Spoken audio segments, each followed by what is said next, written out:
क्या तारीख थी जिस दिन वो हादसा हुआ? अब हादसे के बारे में जानिएगा। 21 अगस्त 2003।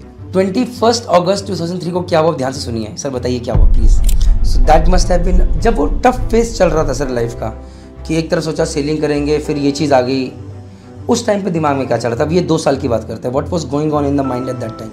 I think those 2 years were pretty life changing as well as educationally भी काफ़ी अच्छा रहा। मतलब आजकल तो ऑर्गेनिक के नाम पे there are so many products being sold in the market, और इतनी सारी चीज़ें चल रही हैं, आयुर्वेद के नाम पे चल रही हैं। तो थोड़ा ये बताइए मुझे, आपको क्यों लगता है कि प्रॉब्लम सॉल्व नहीं है? सो इंडस्ट्री में जो भी सर्टिफिकेशन चल रहे हैं, जैसे ऑर्गेनिक सर्टिफिकेशन हो या E2 काउ मिल्क का सर्टिफिकेशन हो, ये सारा जो है वो सिर्फ सर्टिफिकेशन है। तो मार्केट में जो आटा मिल रहा है उसमें 6 महीने से 1 साल तक का एक्सपायरी डेट है। जो हम लोग गांव में आटा कंज्यूम करते हैं वो 3 हफ्ते से 4 हफ्ते से ज़्यादा नहीं चलता, राइट? मैक्सिमम 4 वीक का, क्योंकि उसके बाद उसमें आपको कीड़ा लग जाएगा, राइट? इसका मतलब है कि कीड़ा इज़ इंटेलिजेंट टू आइडेंटिफाई कि कौन सा आटा खाना है, कौन सा नहीं खाना है। तो आप IT सेक्टर से निकल के, जिसमें AI में आप घुस सकते थे और बढ़िया कर सकते थे, आप वापस मैरिटाइम सेक्टर में आ गए।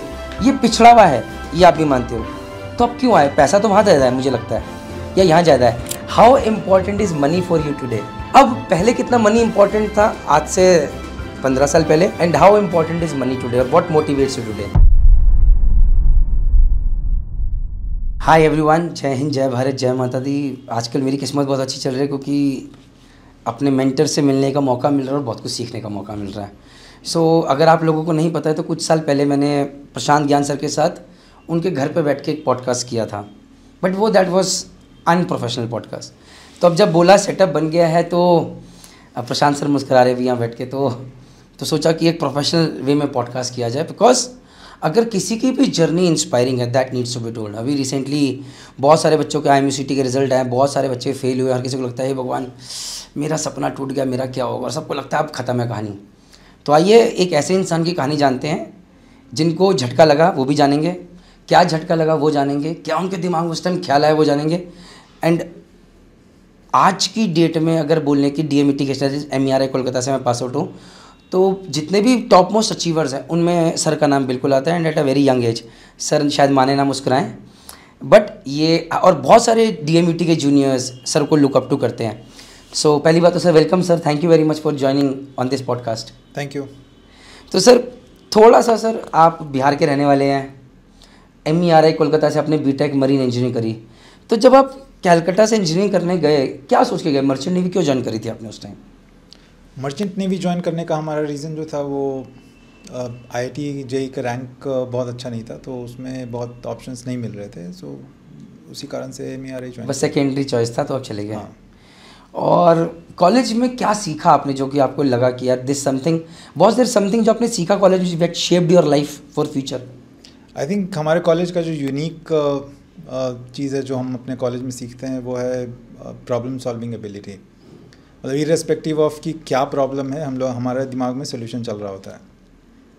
किस इंडस्ट्री से रिलेटेड है, किस चीज़ से रिलेटेड है प्रॉब्लम, वो doesn't matter. I mean as soon as we hit a problem we start thinking about a solution कि इसको कैसे सॉल्व किया जा सकता है। And this is not only about me, everybody from DMET has this attitude which they inculcate over 4 years of training. और उसका जो इम्पैक्ट है वो दिखेगा if you really look into the batch demography.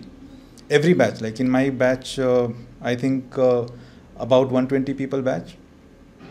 We have people in almost all the industry, and they are all doing good. Okay, great. तो sir जब आप selling में गए, मतलब कॉलेज में थे, तो किस कंपनी में प्लेसमेंट हुआ था आपका? एग्जीक्यूटिव ESM में हो गया था। तो एग्जीक्यूटिव शिप में प्लेसमेंट हुआ, तो अब घर वाले सपने देख रहे होंगे सेलिंग का। आपके मन में उस टाइम था कि सेलिंग करनी है, या आपके मन में था नहीं यार, तब भी मन में था कि कुछ और करने का है? नहीं, सेलिंग तो करना था, 1-2 सेलिंग का प्लान था, उसके बाद सोच रहे थे कि कुछ और प्लान किया। उस टाइम क्या चल रहा था? उस समय भी ये था कि सेलिंग जाएंगे, और 2 कॉन्ट्रैक्ट के बाद क्या करेंगे? 2 कॉन्ट्रैक्ट के बाद सॉफ्टवेयर में ही कुछ प्लान कर रहे थे। सॉफ्टवेयर में, मतलब आपको शौक सॉफ्टवेयर का ही था। गाइज एक लेसन मैं सब लोगों को देना चाहूँगा, बहुत बार बहुत लोग अपने जीवन के फैसले इस बात पर टिकाते हैं कि यार हमें ना कामयाब बनना है, और कामयाब बनने के लिए मर्चेंट नेवी एक सीढ़ी है। ऐसा बिल्कुल नहीं है। आप किस चीज़ में अच्छे हो वो बहुत इंपॉर्टेंट रोल प्ले करता है, और अगर आप उसी में अच्छा करने जाएंगे तो यू विल डू वंडर्स। इसलिए वीडियो बहुत इंपॉर्टेंट है। तो सर अब उस क्या तारीख थी जिस दिन वो हादसा हुआ? अब हादसे के बारे में जानिएगा। 21 अगस्त 2003। 21 अगस्त 2003 को क्या हुआ, ध्यान से सुनिए सर, बताइए क्या हुआ प्लीज़। हम सॉरी वो पॉडकास्ट पहले जिसने देखा तो बोलेगा बोरिंग है, ये रिपीट कर रहे हैं, but this is very important because बहुत सारे लड़के नए जुड़े हैं। प्लीज़ बताइए सर। आई वांट सो उस दिन हमारा एक बैच था, कुछ 20-25 लोगों का, हमारे बैच के ग्रुप 20-25 लोगों का ग्रुप बना था हमारे बैच का, जो एक STCW के अंदर पर्सनल सेफ्टी सर्वाइवल टेक्निक का एक कोर्स होता है, उसमें हम लोग गए थे, लैब में थे, और उसी में रॉकेट फ्लेयर जो है वो लैब के अंदर बर्स्ट किया। इट टिपिकली इज़ लाइक कि it gets triggered and then after 6-7 seconds it's fire. जब वो मेरे हाथ में था, the rocket fired and it hit my eyes. That accident took me about 1.5-2 years to recover, and during that period most of the I mean maybe अगर हम selling भी करते तो 2 साल में स्विच करने का प्लान कर रहे थे, तो 2 सेल हो जाता उतने टाइम पर, बट रफली उतने टाइम में हम अपना करियर भी चेंज किया। बहुत आसानी से बोल रहे हैं, मैं थोड़ा सा I am a marketing guy, I would like to add that आवाज़ का ऊपर नीचे का वो फ्लो। गाइस आप सोच रहे हैं आप जहाज पे जाएंगे, सोचिए आपका एक प्लान ए चल रहा है, आप एक कोर्स कर रहे हैं, अपने सारे दोस्तों के साथ देख रहे हैं कि यार 2 साल सेलिंग करेंगे और फिर कुछ सोचेंगे, और अचानक आपकी एक आंख ज़िंदगी भर के लिए डैमेज हो जाती है बिकॉज रॉकेट आंख में चला जाता है। सर जब ये चीज़ हुई, आंखों से खून निकला होगा, what was the first thing that came to your mind? उस टाइम पे क्या आया था दिमाग में? आई मीन एक्सीडेंट था, सो फर्स्ट ऑफ ऑल जिस समय ये हुआ उस समय लैब में जितने भी लोग थे वो लोग सब because there was a blast, तो लोग लैब छोड़ के चले गए। I got unconscious for a few seconds, और फिर जब मुझे when I regain my consciousness I found smoke everywhere and it was kind of bleeding. I kind of crawled out of the lab. I saw everybody panicking. What came to my mind was, and the instructor was saying sorry, गलती हो गया and all. But what came to my mind was कि भाई sorry तो बाद में कर लेंगे, पहले तो इलाज प्रॉब्लम सॉल्विंग इलाज। हाँ, उस टाइम पे दिमाग में पहले ही प्रॉब्लम सॉल्विंग आएगी, बाकी चीज़ें ठीक है, अब प्रॉब्लम सॉल्विंग करते हैं। हाँ, सो मैं वही बोला कि गाड़ी बुलाओ, चलना है, हॉस्पिटल जाना है, और somehow I got some strength जिसके कारण मैं लोगों को बहुत क्लियर कट इंस्ट्रक्शन दे पा रहा था कि क्या करना है, कौन से हॉस्पिटल जाना है, right. I was right from the time ये एक्सीडेंट हुआ, उसमें कलकत्ता में बहुत ज़्यादा हॉस्पिटल्स थे नहीं, but I was kind I knew कि अपोलो एक अच्छा हॉस्पिटल है। सो मैं एक्सीडेंट हुआ, आई वाज लाइक कि गाड़ी बुलाओ, चलना है अपोलो। तो वो जो इंस्टीट्यूट था, देवर वो लोग पहले सोचे कि जो उनका आसपास का हॉस्पिटल है जहाँ पे उनका बेटर अरेंजमेंट होगा वहाँ पे लेके जाएंगे, बट मैं नेविगेट कर रहा था। आई वाज सेइंग कि नहीं, सीधे सीधे अपोलो जाना है, that's where the treatment will start. साथ में मेरे 2-3 दोस्त थे जिनको मैं गाड़ी में बैठाया, और एक बंदे को मैं बोला बाहर से झंडा दिखाते रहो, एंड देन वी जस्ट ये भी आप बता रहे हैं कि झंडा दिखाते रहो? हाँ, और वहाँ इंस्टीट्यूट से निकले, सीधे हॉस्पिटल पहुँचना है। हॉस्पिटल में मैं डॉक्टर से भी खुद ही बात किया, और जब डॉक्टर बोला कि ऑपरेट होना है, तो it's a decision which not everybody can take for the other person, right. जो लोग मेरे साथ गए थे उनसे जब डॉक्टर बोला कि you have to sign for the indemnity in the before the operation, तो पीपल वेयर बैकिंग ऑफ कि नहीं, क्यों responsibility, because you don't know कि आउटकम क्या होना है। तो I went to the doctor, I spoke to him कि भाई I am in my senses and I can sign for myself, so surgery होना है, just go with the surgery, मैं साइन करता हूँ document, and we proceed with the surgery right away, because कोई delay नहीं होना चाहिए। My parents would be coming tomorrow, तो उसके पहले तक सर्जरी हो जाना चाहिए, ये था, और सर्जरी उसके बाद ही आगे बढ़ा। सर 2 साल, अब जब आपका 2 साल पूरा ये रिकवरेशन पीरियड चला जिसमें आप ठीक हो रहे थे, इस बीच में आपने 2004 में आपने एक जॉब शुरू कर दिया बैंगलोर। अब बैंगलोर क्यों गए उस टाइम पे? Why did you go to Bangalore?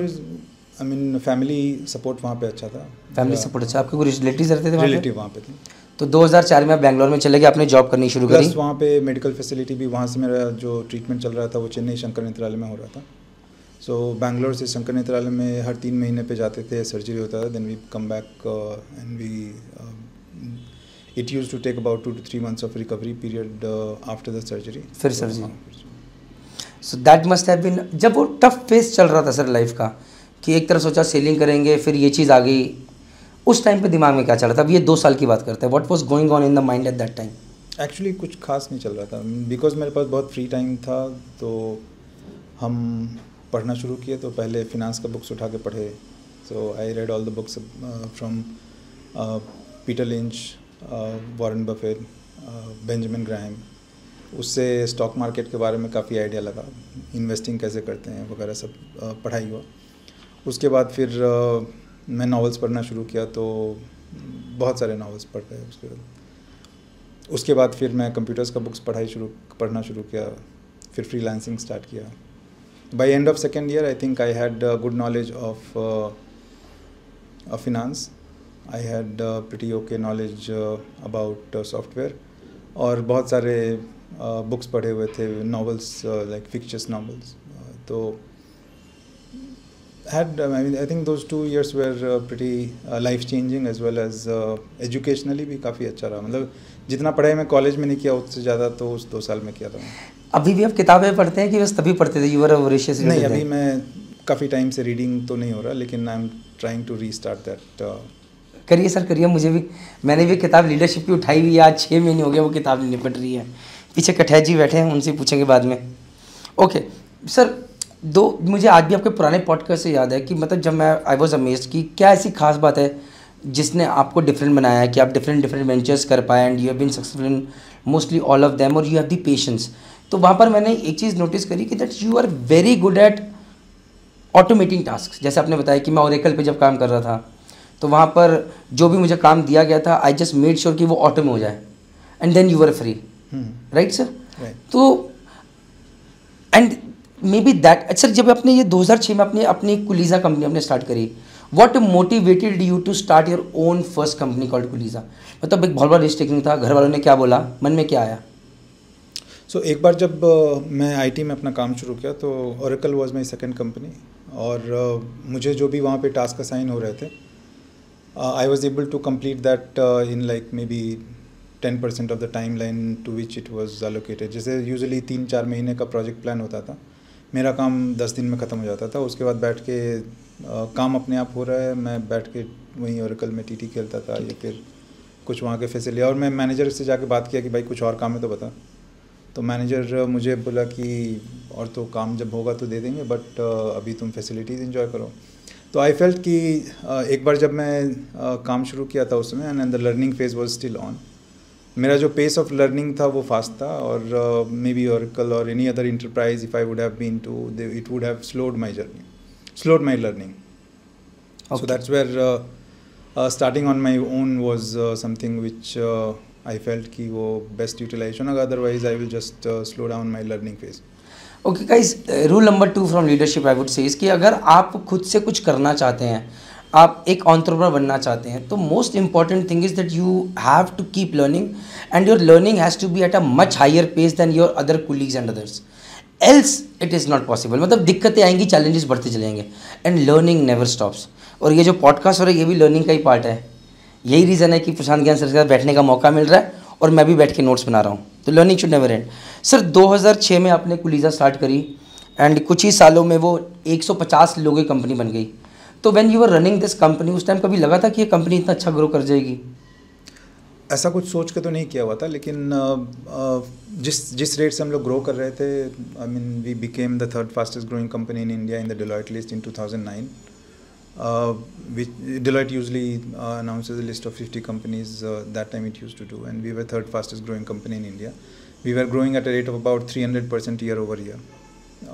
उस समय हम लोग ये सोच तो नहीं रहे थे कि कहाँ जाएगा journey, but we were open to opportunities, और इसीलिए हम लोग उस समय भी नए टेक्नोलॉजीज़ पे काम शुरू कर रहे थे. And I think we were among the first companies to start cloud services back in 2008, 2009. And eventually those decisions paid off. We had a cloud startup which evolved out of Kuliza, which eventually became a product company. Then it was acquired later in 2018.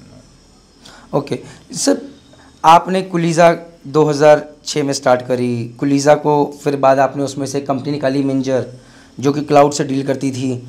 2018 में 19 में that was acquired, right sir. तो IT sector में आपकी journey बहुत बढ़िया चल रही थी.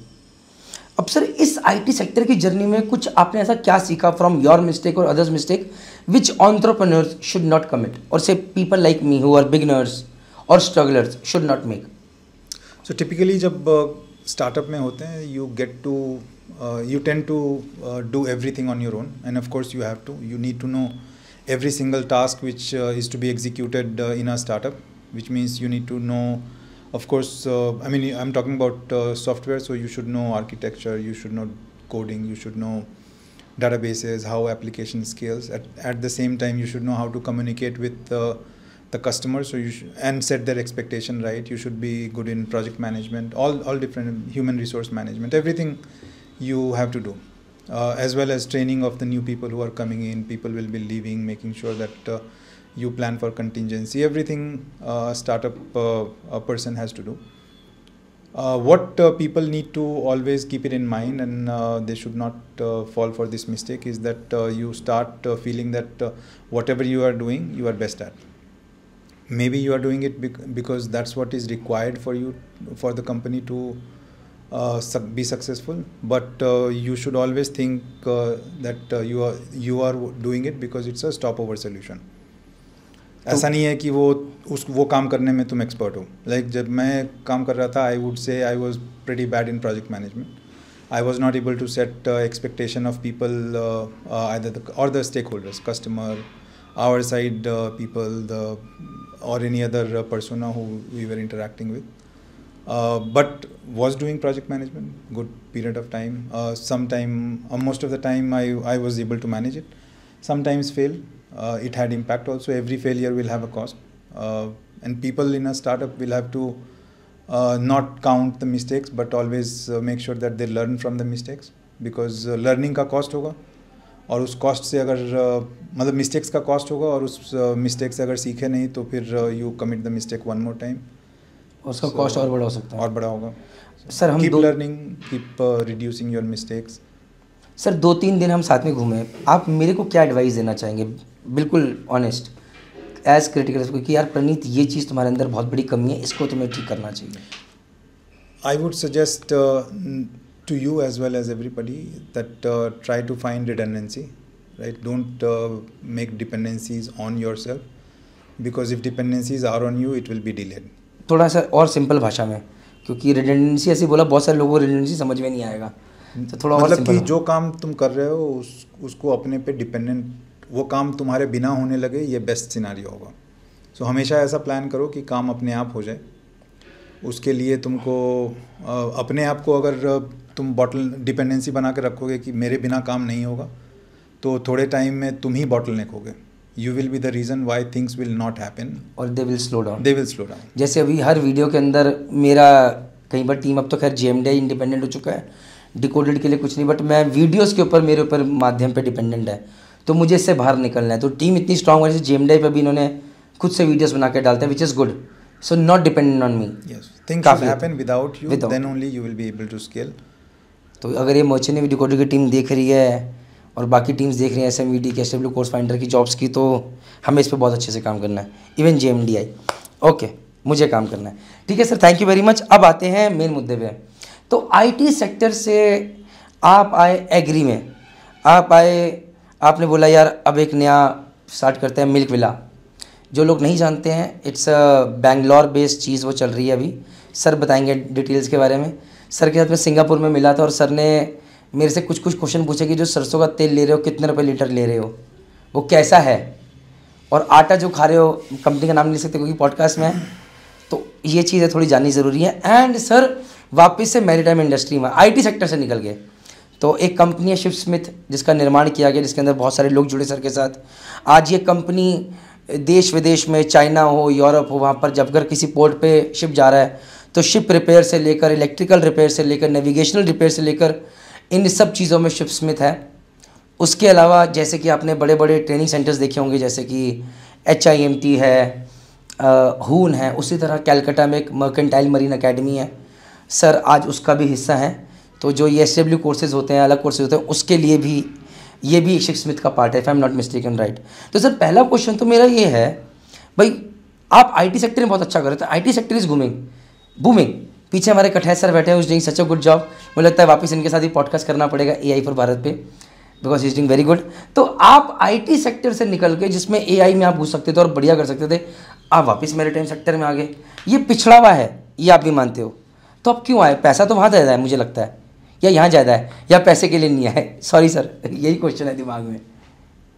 सो IT में जो भी मुझे सीखना था, आई थिंक मैं समझ गया हूँ कि IT में क्या करना होता है। Effectively IT is a enabler.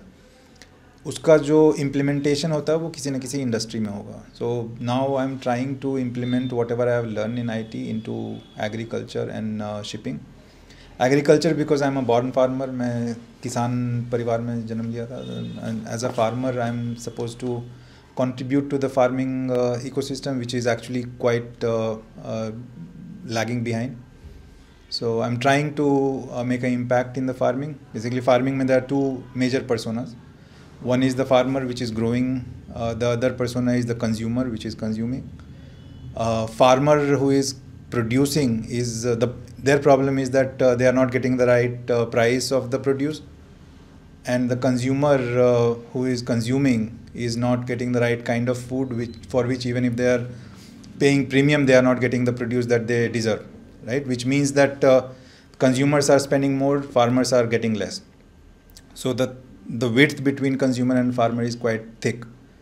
And the initiative which I have started is basically it's a umbrella initiative called All Can Farm. In All Can Farm, we are trying to connect the farmer and the producer and the consumer.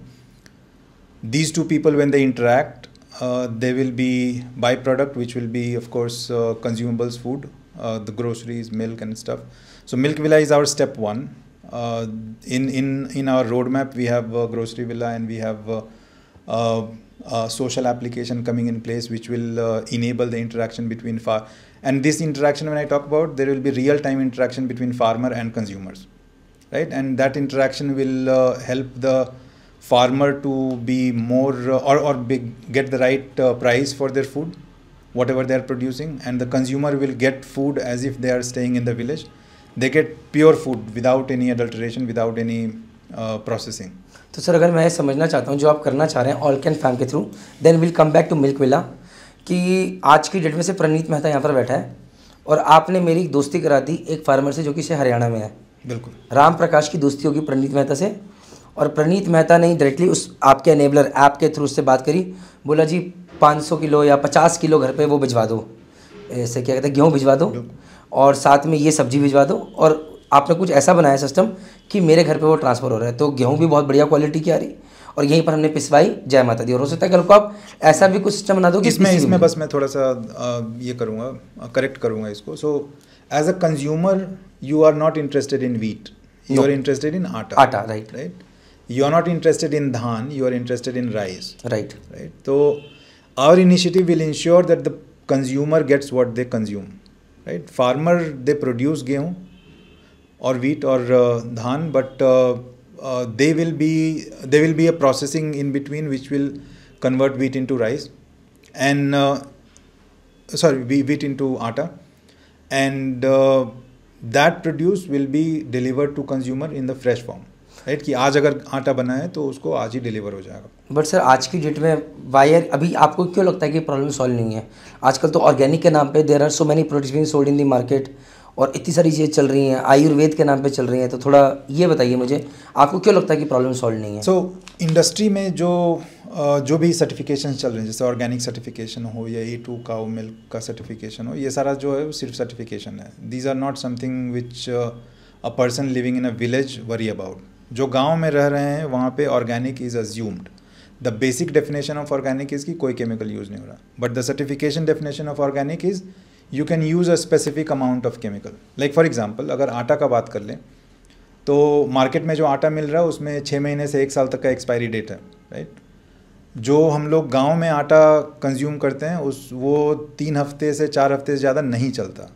उस गेहूँ उससे ज़्यादा का पिसाया ही नहीं जाता है, right? Maximum 4 week का, क्योंकि उसके बाद उसमें आपको कीड़ा लग जाएगा, राइट? इसका मतलब है कि कीड़ा इज़ इंटेलिजेंट टू आइडेंटिफाई कि कौन सा आटा खाना है, कौन सा नहीं खाना है। तो जो कीड़ा नहीं खा रहा हम वो खा रहे हैं। हाँ, तो कीड़ा बेसिकली वो सारे आटे को छोड़ दिया, बोला जो पैकेट में बिक रहा है मार्केट में, शहर में जो सब लोग कंज्यूम कर रहे हैं, और I think 99% people are consuming the same. कीड़ा उसको छोड़ दिया, बोला भाई ये इंसान को खाने दो, मैं नहीं खा रहा हूँ, मैं वही खाऊंगा जो फ्रेश है, अच्छा वाला है। एंड आई अप्रिशिएट कि कीड़ा को ये सेंस है कि क्या खाना है क्या नहीं खाना है। Human being are going for convenience, they are like भाई मुझे जो कन्वीनियंटली मिल जाए मैं वो खा रहा हूँ। और ये सारा कुछ जो हो रहा है पिछले 30-40 साल से चल रहा है, राइट। इसके पहले तक मुझे लगता है कि it was lot fresher. Yes it was inconvenient. When I was in school मुझे हर 3-4 हफ्ते में माँ भेज देती थी कि जाके गेहूँ पिसा के ला, और मैं बोलता था यार क्या एक बार में दे दो ना, मैं 3-4 महीने का पिसा देता हूँ, हर 2-3 वीक में मेरा एक शाम बर्बाद होता है जो खेलने का टाइम रहता है। But now I realize why it was happening, right. और उस समय का जो इनकन्वीनियंस है, जैसे जैसे लोग ज़्यादा इनेबल होते चले गए, देवर लाइक कि अब गेहूँ नहीं पिसाना, मार्केट से जाके हम ले आएंगे आटा, राइट। और ये जब से शुरू हुआ और जब से ये कन्वीनियंट लगने लगा लोगों को, तब से लोग मार्केट के आटा को कंज्यूम कर रहे हैं। बट उस आटे के पैकेट पे अगर आप देखिएगा वहाँ लिखा रहेगा no preservative, no preservative added. Preservative नहीं है तो कैसे 6 महीने चल रहा, राइट। विच मीन्स कि there are regulations which allow companies to write no preservative even if they are using some preservatives in a limited manner. Now, who defines the limit? The industry is defining the limit for itself, working with the government, right? Because when the buyer is buying, they'll be like, I want to see product which is without any preservative. तो उनके लिए वहाँ लिख दिया जाता है no preservative. जो consumer बोलते हैं मुझे ऑर्गेनिक खाना है, मुझे बिना केमिकल वाला खाना, फ्रूट्स चाहिए, वेजिटेबल्स चाहिए, उनके लिए वहाँ ऑर्गेनिक का डेफिनेशन है. But organic also which is being sold in the market, there are limits defined कि इतना केमिकल यूज़ हुआ है, still they will be called organic. But actual food तो वही है ना जो गांव में मिल रहा है. गांव में तो हमारे यहाँ बिहार, यूपी वगैरह में तो नहीं, इसका मुझे आइडिया है कि यहाँ पे बहुत ज़्यादा अभी भी पेनिट्रेट नहीं हुआ है केमिकल्स, तो वहाँ पे जो नेचुरल खाद है वही चल रहा है, राइट. मतलब कि अगर आप, और वहाँ पे जो भी लोग कंज्यूम कर रहे हैं उनको मोटा मोटी कोई खास इश्यूज़ नहीं है फूड से रिलेटेड. अभी जैसे शहर में है एक प्रॉब्लम कि आप खाना खाइए and you start feeling bloated. आप दूध पीजिए, आपको अगर इश्यूज़ होने लगेगा तो आप डॉक्टर से मिलिए, डॉक्टर बोलेगा you are lactose intolerant, right. ये सब जो है वो 100% लिंक्ड है फूड प्रोसेसिंग से. There is absolutely no other reason why, I mean where was lactose intolerant 100 years back. Why it started coming now so frequently is because you are processing milk to the extreme. आप दूध को powder बना दीजिएगा, फिर powder को दूध बना के फिर बेच दीजिए उसको पाउच करके, तो दूध में बचा क्या? सिर्फ देखने में दूध लग रहा है वो, तो it is nowhere close to what was being produced by cow. Sir आपकी बात जिस दिन मैंने सिंगापुर में सुनी थी उसके बाद मैं चक्की का आटा खाता हूँ सर. बिल्कुल खाना चाहिए. हम लकी हैं, पटेल नगर में रहते हैं, वहाँ पर डेयरी है दूध की, वहीं से दूध लेते हैं सर. Absolutely. और सरसों का तेल भी सर अब मैं वहाँ से लेता हूँ जहाँ पर इससे पहले मैं एक पैकेज लेता था 200 रुपये लीटर वाला. सर सरसों के तेल क्या, मुझे थोड़ा बताइए सर कहानी थोड़ा. देखो दूध का हमें क्लियर है कहानी कि जो पाउच का और जो डेयरी पे है थोड़ा फ़र्क है, जो हम आटा पिसाते हैं और जो पैकेट वाला वो भी. सरसों का तेल का ही बताइए. सो हर फूड प्रोड्यूस का बहुत डार्क स्टोरी है. अगर सरसों तेल का हम कहानी सुनाते हैं तो यू विल रियलाइज़ कि सरसों तेल जो मार्केट में मिल रहा है economically it is not feasible. अगर आप सरसों तेल मार्केट में आके देख रहे हैं अभी तो 150 रुपये से 200 रुपये तक का लीटर मिल रहा है. जो किसान से सरसों खरीदा जाता है वो करीब करीब 60 से 80 रुपये पर केजी के हिसाब से सरसों रॉ सीड मिलता है. और 1 लीटर तेल के लिए आपको 2.5 से 3 किलो का, एक्चुअली 3-3.5 केजी के आसपास का सरसों चाहिए होता है. तो अगर आप 70 रुपये एवरेज मान लेते हैं और 3.5 केजी का सरसों चाहिए तो रफली आपको 245 रुपये का तो रॉ मटेरियल चाहिए. तो मुझे पता नहीं कि 150 में कैसे संभव है ये. मतलब सामने वाले आके बोलेंगे हमें, मेरे को सरसों फ्री में मिल गया, मैं बस प्रोसेस करके बेच दिया, तभी तो वो मिलेगा ना कि आपको सरसों मिल रहा है. Otherwise there has to be something which is missing in that product and that missing part is sarson. बाकी सारा जो है वहाँ पे आपको लुक अलाइक ऑफ सरसों मिल रहा है, उसमें आपको झांस के लिए केमिकल डाला जा रहा है. Behind, I mean the base of all these oil which is available in the market, सरसों तेल हो या फिर घी हो या रिफाइंड हो या जो कुछ भी मार्केट में तेल के नाम पे मिल रहा है, these are all backed by palm oil. Palm oil को प्रोसेस करके उसका टेक्सचर सरसों तेल के जैसा कर देते हैं, उसमें केमिकल डाल दिए तो झांस भी आ गया. और जो लोग प्रिटेंड करते हैं ना कि मुझे तो सरसों का झांस से ही समझ में आ जाता है कि क्या एकदम प्योर है या नहीं, उनके लिए प्रॉपर ये इंडस्ट्री रेडी है। लोग बोलते हैं कि मैं तो सूंघ के बता दूं ये सही घी है या नहीं है, उनके लिए घी का फ्लेवर आ रहा है मार्केट में, राइट? उसमें इंजेक्शन डालो, फ्लेवर आ गया, इंजेक्शन डालो, सरसों की स्मेल, हाँ सब तो है। एग्जैक्टली वही हो रहा है। Behind the seen it is all palm oil. और इसका सरसों तेल में अगर मुझे 245 के आसपास का रॉ मटेरियल चाहिए तो उसको प्रोसेस करके मार्केट तक पहुंचाने में आराम से 350 रुपये लगेगा। मतलब कि उससे कम में अगर सरसों तेल मिल रहा है मार्केट में तो it is economically not feasible. मतलब कि और anything which is economically not feasible is not going to be sustainable. वो आइदर तो कंपनी आगे बोले कि भाई टेल द रेसिपी, भाई कैसे आप सरसों तेल उतने में 150-180 रुपये में दे रहे हैं, इतने सस्ता। तो खैर सर, अभी मैंने ये देखने के बाद अब मैं देहरादून में ही माताले बाग के नीचे एक सड़क जाती है, वहाँ पर एक संजय जी हैं, उनसे अब तेल लेता हूँ। बिल्कुल वो सामने वही सही तरीका है, और रेट भी ज़्यादा उनका, लेकिन चीज़ अच्छी है, बिल्कुल बढ़िया है, समझ में आता है। तो अब सर बात करें, देखो भैया हम तो देहरादून में रहते हैं, ऐसी जगह रहते हैं जहाँ पर बगल में चक्की आटा वाला है, बगल में दूध की डेयरी और बगल में सरसों का तेल है, फिर भी हेल्थ ख़राब है। इसकी बात बाद में करेंगे, कमर में दर्द है। बट सर अब बात करते हैं, इस पे आते हैं मिल्क विला की बात करते हैं। सर मिल्क विला आपने बेंगलोर में स्टार्ट करा, थोड़ा सा इसके बारे में बताइए कि अब जितनी चीज़ आपने बोली कि भाई हम तो सरसों का तेल भी प्योर देंगे, आप दूध भी थोड़ा बताइए सर मिल्क विला के बारे में, अच्छा लगेगा। सो दूध का स्टोरी है कि जो जितने भी मार्केट में डेयरी हैं वो सारे जो डिलीवर कर रहे हैं, I mean all the packet that you see either it is pasteurised और homogenised. Most of the time you will find now these days you will find the term homogenized in all the packet. No consumer know what is the meaning of homogenization. मुझे भी नहीं पता sir. Right? Homogenization is converting powder into milk.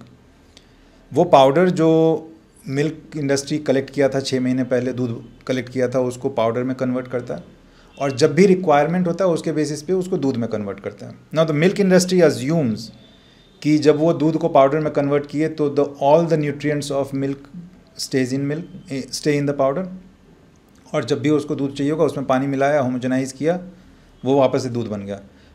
This assumption is completely flawed, क्योंकि milk में जो भी vitamins है, minerals है, ये सारा कुछ इन द रॉ फॉर्म है। जैसे ही आप उसको पाउडर में कन्वर्ट किए उसका सब कुछ डिस्ट्रॉय हो चुका है। It is just the solid waste which is remaining out of milk, right? Milk industry उसी को प्रिजर्व करके रखती है, बाद में दूध लुक अलाइक टाइप का बना के बेच रहे हैं।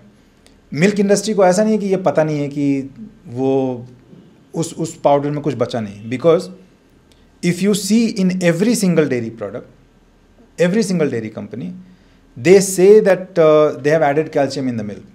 Now my question to those dairy companies is very point blank, that calcium was already there in the milk, why did you why did you have to add calcium in that milk, right? The reason is that milk industry know that जो milk का calcium है वो body को मिले, इसके लिए milk के साथ बैक्टीरिया का जाना भी मस्ट है, because those bacteria will break the milk in the way that the calcium will come out and the body can absorb that calcium. The milk that people are consuming, it don't have that bacteria which was killed in the process of processing. So when you are consuming that milk, you are only consuming milk which goes without any living bacteria, and so lactose intolerance is natural byproduct.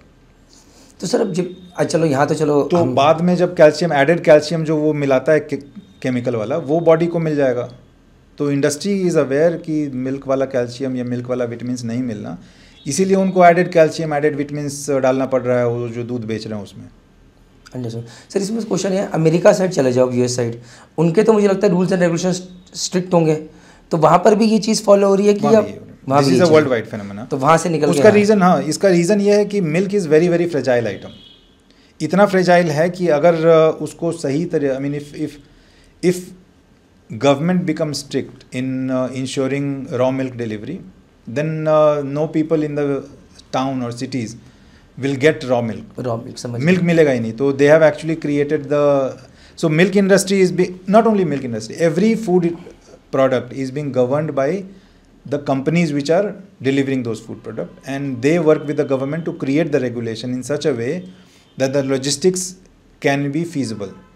Understood. So it is all related to business, not related to, and the quality of food is not actually a parameter which people are worried about. It should just not be poison, rest everything is okay. And that also is not short term poison. Long term poison is okay with the industry.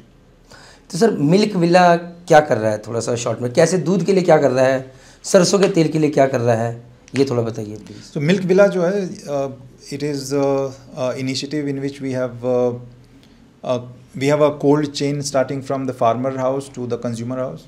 We maintain a temperature of about 2 to 4 degrees throughout the handling of the milk, and we deliver raw milk to the consumer within 10 to 12 hours of the produce. तो किसान के यहाँ जिस समय वो produce होता है उस समय से 12 घंटे तक में we deliver it to the consumer, keeping it in the temperature range of 2 to 4 degrees without any processing in that in the whole of the handling process. Sir कितने रुपए लीटर दूध है सर आपके इस प्लेटफॉर्म? अलग अलग शहर में अलग अलग है, but because our handling price is handling cost is high, हमारा मिल्क का प्राइस भी प्रीमियम पे रहता है। And no other dairy company is doing it, neither Country Delight is doing nor Akshayakalpa. These are the companies which positioned themselves initially when they launched that they are delivering raw milk, but they have now, as they hit scale, they decided to go the traditional way of milk processing, but they did not invest in this kind of cold chain handling, and that's why our milk is expensive. We are currently selling at about 90 rupees in Bangalore. Sir 80 रुपये litre तो मैं ले रहा हूँ देहरादून में sir, Patel Nagar में, तो मैं तो नहीं मानता कि एक्सपेंसिव है। 90 रुपये लीटर अगर सही चीज़ मिल जाए तो। और ये and it is actually beneficial for the consumer, right? The milk industry is collecting milk at like dirt cheap price. Typically all the dairy companies are exploiting farmers, right? They wait. Milk produce vary throughout the year. In winters you have moderate milk production, in monsoon you have high milk production, and in summers you have very low milk production from the same cow. Now milk industry is waiting for monsoon to come when they are able to collect milk at throwaway price and store. Yeah, so they even collect milk at like 10 rupees, 12 rupees, 15 rupees per liter, because at that time farmers are desperate to get whatever price they get for the milk because they have milk in surplus.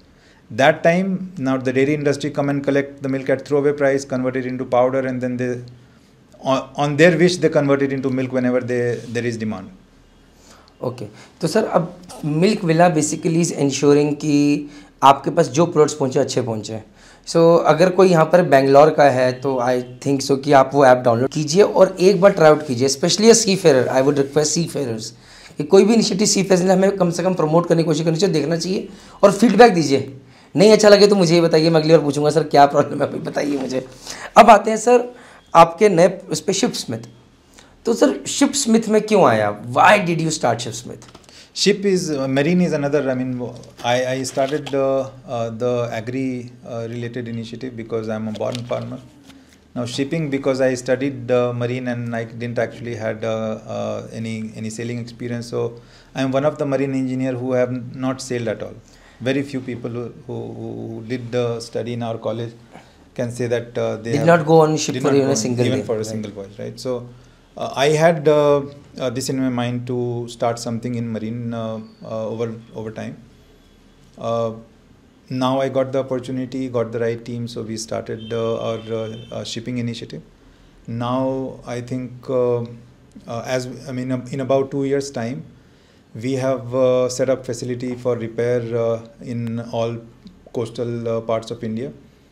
We have got a good facility across Singapore. A bit of our capabilities are in China in handling dry dock facilities for our customers. We have some kind of facility, electrical repair or automation repairs in European ports.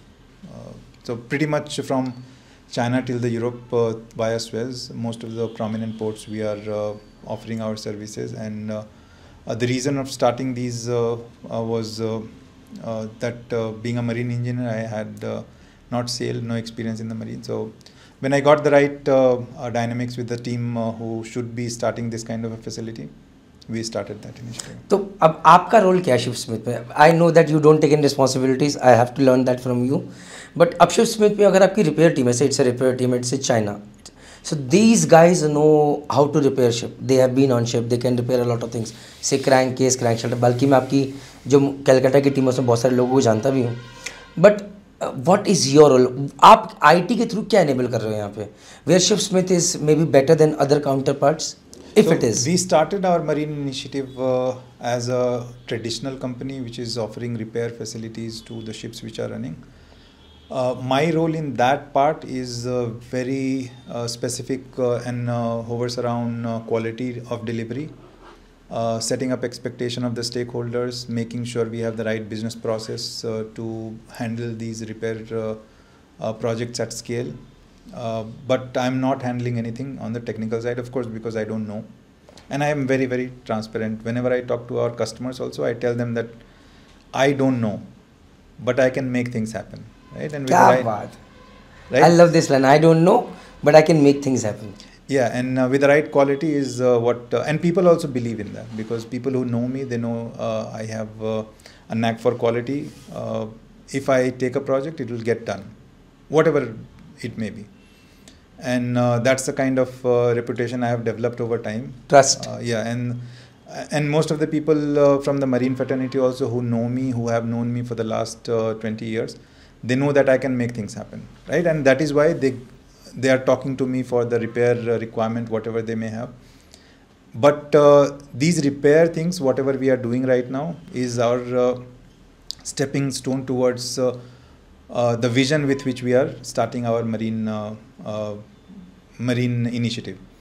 Our marine initiative is more of a, I mean, all these repair things, whatever we are doing, is more of a learning for me to see what are the things where we can improve the efficiency. Right? In marine, I see it's a very green field. There is hardly anything that has been done from the digital side of it. So optimization and bringing efficiency, there is huge potential there, and that's what I'm working on. I'm working on many things like automating procurement, handling repairs in most efficient way, keeping track of what are the repairs happening on a specific ship, keeping track of what are the orders, procurements which are happening on a company level, from management point of view, or from ownership of the ship point of view. And eventually it will keep on getting deeper. We possibly will be working on few more initiative things like getting more insight from the daily noon report which we get from the ship, or introducing things like a ship GPT which will get the right information to the right department of the shipping just by asking whatever question they may have.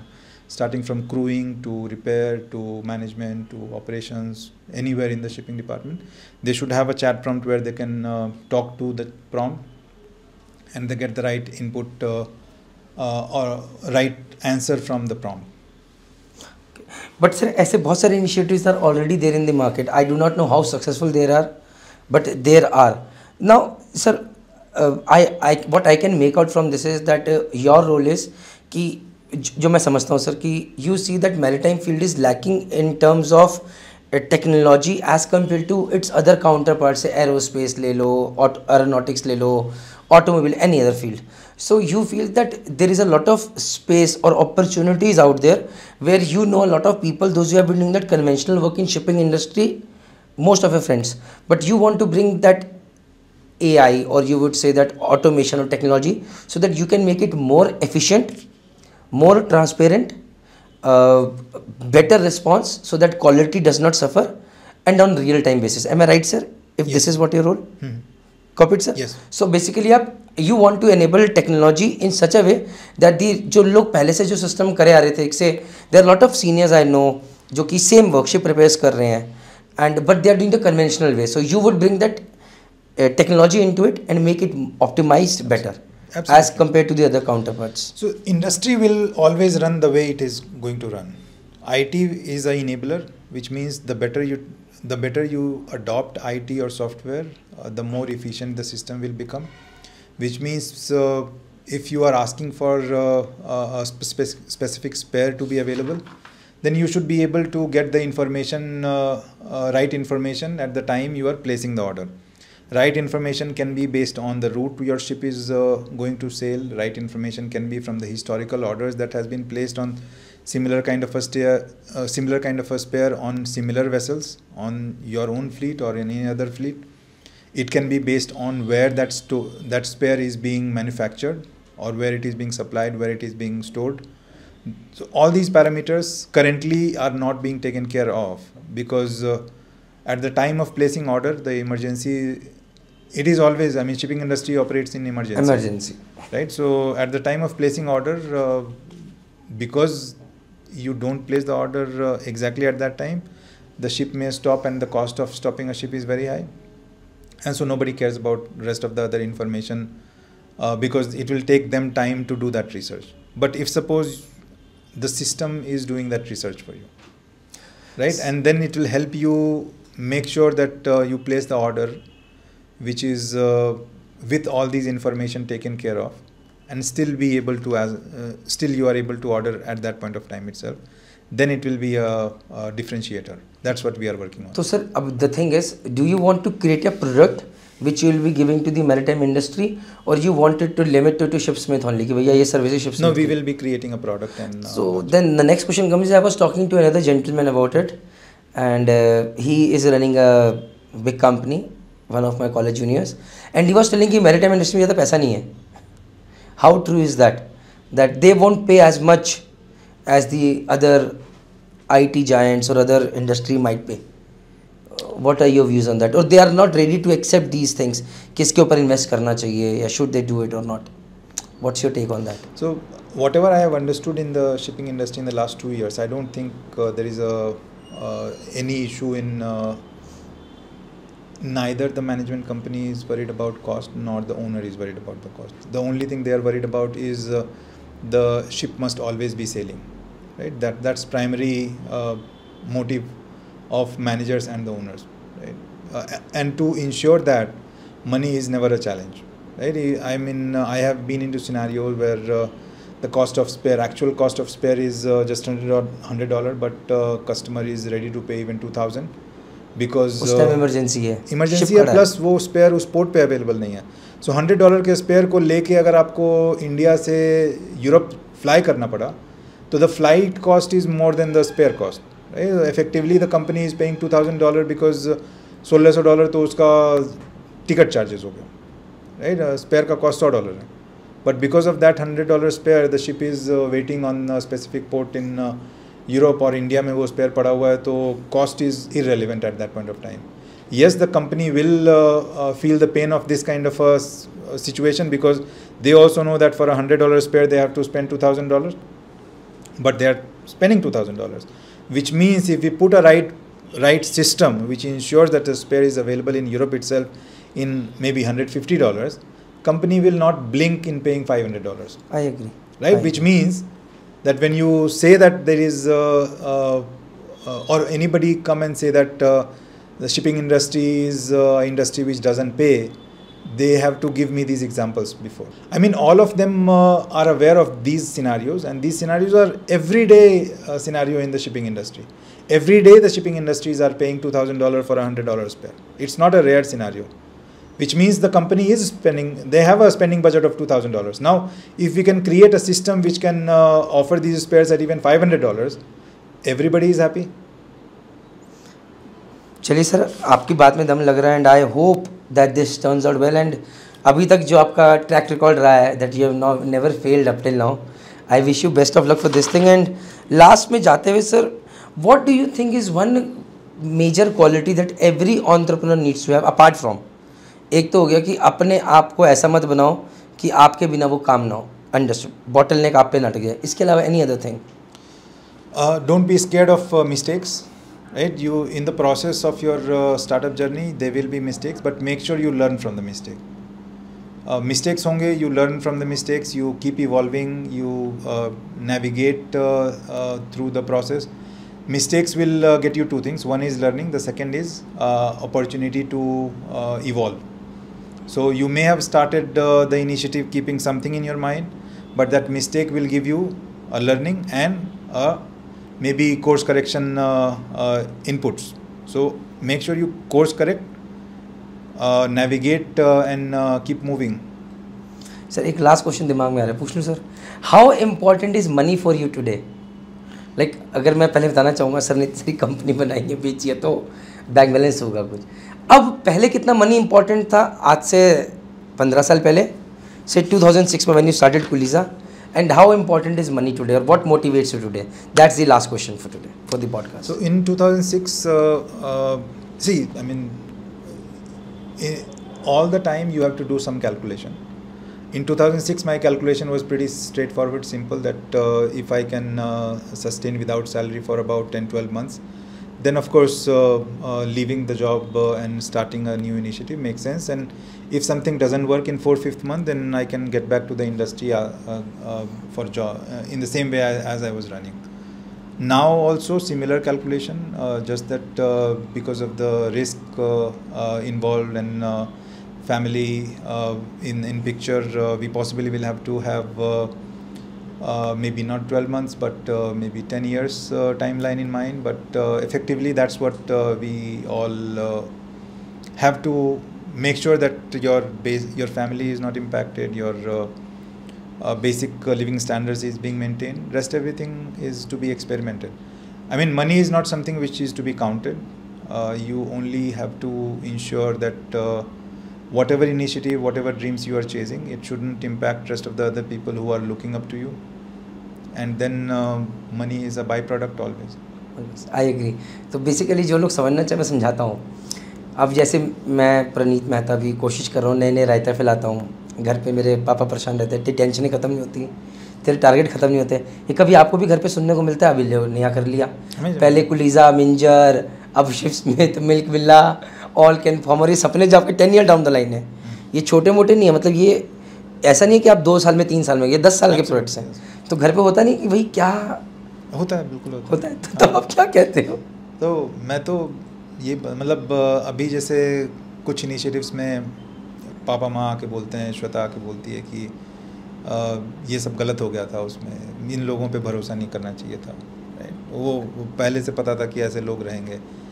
तो उनसे of course interacting with so many different kind of people, I also have now learned how to handle people, how to better trust or develop trust with different kind of people. But माँ पापा का रहता है कि पिछले बार ऐसे लोगों से के साथ काम किया था, देखो वहाँ पे धोखा दे दिया, वहाँ पे धोखा दे दिया, ऐसे हुआ था. To them I tell them that I as Prashant have a way of working. In that way of working, if suppose I interacted with 100 people, possibly I will have 5 or 10 at the max bad experiences. And because of those 5 or 10 bad experiences, I as a human don't need to change, because I have another 90 good experiences which I can always look up to. One thing is for sure, that those 10 bad experiences is something which always evolve, because people always remember the bad experiences. The good ones are like they are accepted, they are things which people absorb and don't really recall from retrospective perspective. But I tell my parents, my wife, that of course I need to keep a track of those bad experiences, but that doesn't mean I need to change because of those bad experiences. We possibly reduce those 5 or 10 to maybe 2 or 4. But those will happen. I mean, as a human being, I don't need to change. As a personality, Prashant will stay as Prashant.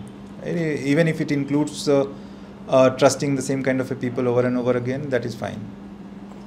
I agree sir. ये चीज़ मैं अपने पापा को भी दिखाना चाहूँगा, क्योंकि जब मैं गलती करता हूँ मेरे पापा लठ लेके खड़े हो जाते हैं. मैं क्या सी यही होएगा, मैं क्या सी, मैं क्या पापा जी कोई गल नहीं, कल सीखेंगा. मैं क्या पापा जी, और मैं कहता हूँ पापा जी गलती होगी, और गलतियाँ कितनी करेंगे, कितनी गलतियाँ करके सीखेंगा. फिर गाली निकलती 2-4 पंजाबी में, तेरी गलतियाँ ख़त्म नहीं होती. तो ये चीज़ मैं पापा को भी दिखा दूँगा एक बार, और वाइफ को दिखा दूँगा, क्योंकि वाइफ को तो जनरली लगता है कि 90 गलती ना हो. हाँ सर, ये कोशिश करता हूँ. अभी सर मैं 60 सही 40 गलत पे हूँ, 90 पे आने में टाइम लगेगा. I guess with this guys, I hope a lot of learning lessons. This podcast could have gone longer, क्योंकि जो सर का जो एग्री वाला सिस्टम है वो तो बहुत लंबा चल सकता है, वो तो 2-2.5 घंटे का पॉडकास्ट बन जाता. मतलब दिन भर बोल सकते हैं. सो बट मैं अभी के लिए बस मैं इतना कहना चाहूँगा कि जो सर ने चीज़ें बोली, I hope they turn out to be great success, because maritime industry really needs a lot of good changes. Apart from that, जो लोग यार बेंगलोर में रह रहे हो, स्पेशली सी फेयर और मिल्क विला को एक बार ऐप डाउनलोड करो, देखो आपकी लोकेलिटी में, ट्राई ज़रूर करो. फीडबैक मुझे दे देना, मैं प्रशांत सर को भेज दूंगा, सर देखो ये अच्छा है, ये अच्छा नहीं है, because from that perspective only people can improve. With this, thank you very much. जय हिंद, जय भारत, जय माता।